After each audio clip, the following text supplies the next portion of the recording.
রাম ও নারায়ণ রাম। তো আজকে আমি চলে এসেছি একটা নতুন পাঠ পর্ব নিয়ে। তো চলুন দেরি না করে শুরু করি আজকের এই পাঠ পর্ব। আলোর নিশানা। বিগত কয়েক বৎসর যাবৎ সন্তান দলের বেশ কিছু শাখায় নাম গান কীর্তন প্রায় বন্ধ হয়ে গেছে। সংগঠনের কাজকর্ম প্রায় শিকেই উঠেছে। কেন্দ্রীয় কমিটি হতে শাখা কমিটি উভয় পক্ষ হতেই যোগাযোগের চরম অভাব। এতৎ ভিন্ন সন্তান দলের মধ্যে অনেকেই ধরে নিয়েছেন শ্রী শ্রী ঠাকুর নেই, আর রাম ও নারায়ণ রাম নাম প্রচার করেই বা কী হবে, সংগঠন করেই বা কী লাভ ইত্যাদি।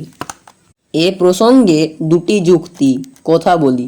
এক, শ্রী শ্রী গৌরাঙ্গ দেব তো বর্তমানে সশরীরে আমাদের মধ্যে নেই, তাই বলে হরে কৃষ্ণ হরে রাম নাম সংকীর্তন বন্ধ হয়ে গেছে কি? হয়নি, বরং সমগ্র দেশ তথা পৃথিবী জুড়ে ওই নাম সংকীর্তন ব্যাপকভাবে প্রচার হচ্ছে।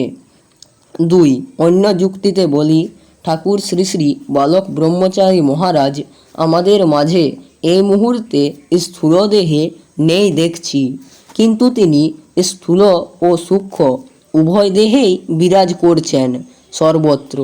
কথাটা যুক্তিটা হয়তো অনেকেই মানবেন না, কিন্তু একটু গভীরভাবে নিচের প্রশ্নগুলো চিন্তা করলে এবং নিজ নিজ বিবেকের দোরগোড়ায় ফেলে বিচার করলেই সঠিক উত্তর পাওয়া যাবে।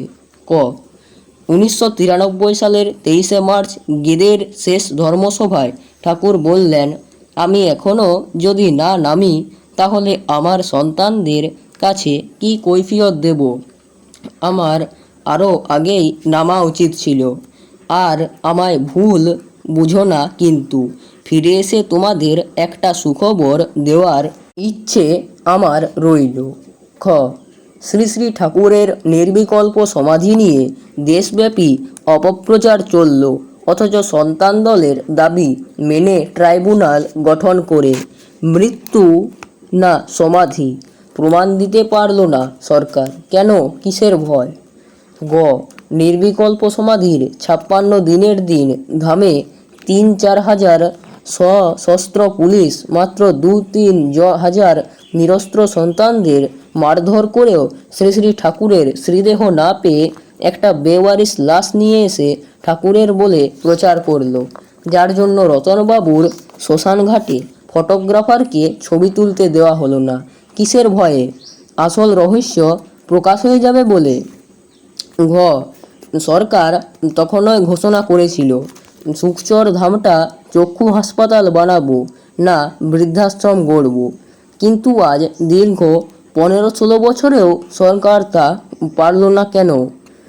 উম, চিত্ত শিকদার, যিনি সন্তান দলের মধ্যমণি, যার বিরুদ্ধে সে সময় বিস্তর অভিযোগ উঠেছিল, যিনি কিনা গুরুদেবের পচাগোলা মৃতদেহ নিয়ে ব্যবসা করছিলেন, প্রচুর টাকা কামিয়েছেন, কিন্তু অদ্যাবধি তার বিরুদ্ধেও চার্জশিট দিতে পারল না কেন?